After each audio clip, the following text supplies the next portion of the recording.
We cannot be defeated by narrow interest by certain parties. This is how we look at it.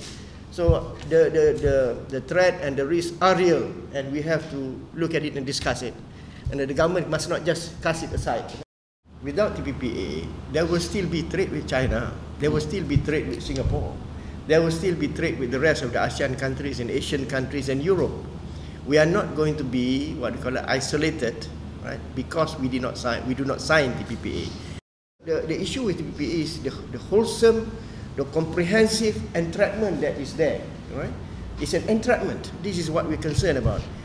People rise up because it's against the interest of the public. I think this is the main thing. It's nothing about ideology.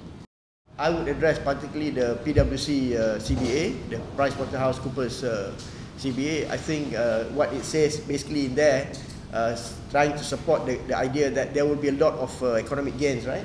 It's basically what it basically says is that there will be 10% will come from the tariff removal, right?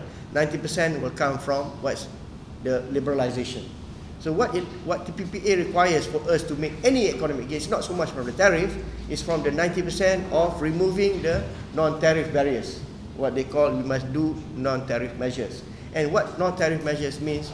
Deregulation, liberalization. To what extent, we don't know.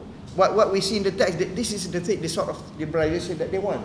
Now, has that liberalization been discussed within the parliament? No, it's not. Because they've kept it secret. Right? They've kept it secret until recently. There are also other areas, like for instance, the normal things that's raised, higher cost of medicines. Okay, debatable, right?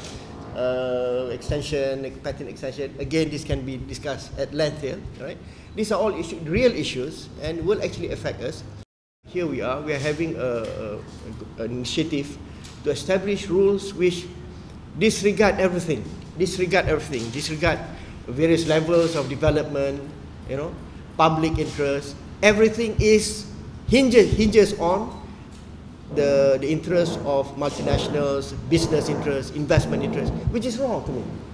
So the copyright law is something that is really worrying, but we cannot just say that because of 2 paragraphs in the TPP, we should reject the 6,000 pages that can be beneficial to us. There is a pro-liberalization movement, there is an anti-liberalization movement.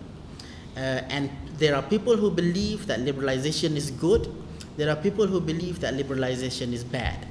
And that is what's happening today.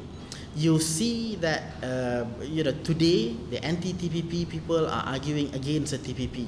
You just wait another few months when we start the Malaysia-EU FTA negotiation, or we restart the Malaysia-EU FTA negotiation. These same voices will be arguing against that agreement as well.